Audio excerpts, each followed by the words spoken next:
لوگو تم بھول رہے ہو شاید ان پرندوں کو جا کے دیکھو جو صبح کو اپنی گھونسلے سے باہر نکلتے ہیں اور ان کا پیٹ خالی ہوتا ہے، اور وہ جب شام ہوتی ہے اپنے گھر کو واپس لوٹتے ہیں تو ان کا پیٹ بھرا ہوتا ہے۔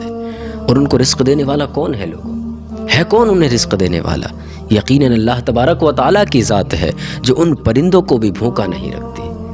اللہ تبارک و تعالیٰ ارشاد فرماتا ہے، لوگو تم میری ذات پہ بھروسہ تو رکھو، یقیناً میں تمہیں وہاں سے نوازوں گا جہاں کے بارے میں تم کبھی سوچ بھی نہیں سکتے ہو۔ حضرت عمر ابن خطاب بیان فرماتے ہیں کہ میں نے آقا کریم صلی اللہ علیہ وسلم کو فرماتے ہوئے سنا، اے لوگو اللہ تبارک و تعالیٰ ارشاد فرماتا ہے، اے میرے چاہنے والو، اے میرے بندو، اگر تم نے اس دنیا میں رہ کر تھوڑے پہ گزارا کیا ہوگا، اگر تم نے دنیا میں رہ کر صبر کیا ہوگا، توکل کیا ہوگا، میری ذات پہ بھروسہ رکھا ہوگا، اگر تم نے دنیا میں رہ کر مال و دولت کی خواہش نہ کی، مال و دولت کی تمنا نہ کی، یقیناً اے لوگو یاد رکھنا میں تمہیں وہاں سے نوازوں گا جہاں کا تم گمان بھی نہیں کر سکتے، جہاں کے بارے میں تم سوچ بھی نہیں سکتے۔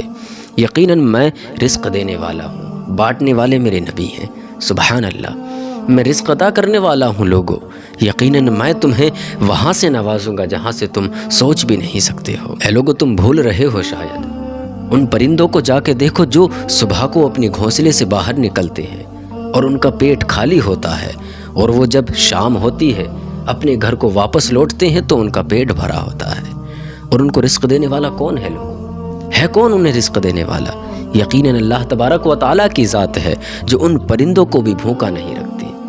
اللہ تبارک و تعالیٰ ارشاد فرماتا ہے، لوگو تم میری ذات پہ بھروسہ تو رکھو، یقیناً میں تمہیں وہاں سے نوازوں گا جہاں کے بارے میں تم کبھی سوچ بھی نہیں سکتے ہو۔ لیکن آج کل ہمارے معاشرے کا تو حال یہ ہے کہ اگر ہم لوگوں کو مال و دولت نہ ملے تو ہم لوگ سوچتے ہیں کہ ہمارا آخر کام کیسے چلے گا۔ اللہ اکبر! لیکن اے لوگوں آج کل تو ہر گھر کا یہی ماحول ہے، ہر انسان کی یہی سوچ ہے کہ بس ہمیں پیسہ ملے۔ اللہ اکبر!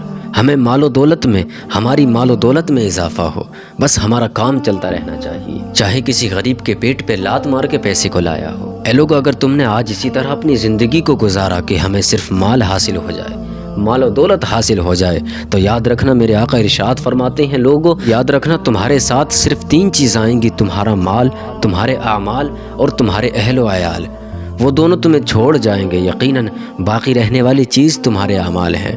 اللہ تبارک و تعالیٰ تمہارے اعمال کا حساب لے گا۔ گو یاد رکھنا اللہ تبارک و تعالیٰ ارشاد فرماتا ہے، اے میرے بندو میں تمہارے اعمال کو شمار کر رہا ہوں، میں تمہارے اعمال کو میں تمہیں دیکھ رہا ہوں، یقیناً میں تمہیں تمہارے اعمال کا بدلہ دوں گا۔ اگر تم نے دنیا میں اچھے اعمال کیے میں تمہیں جنت سے نوازوں گا، اگر تم نے دنیا میں رہ کر برے اعمال کیے یقیناً تمہارے لیے جہنم تیار ہے۔ اللہ اکبر!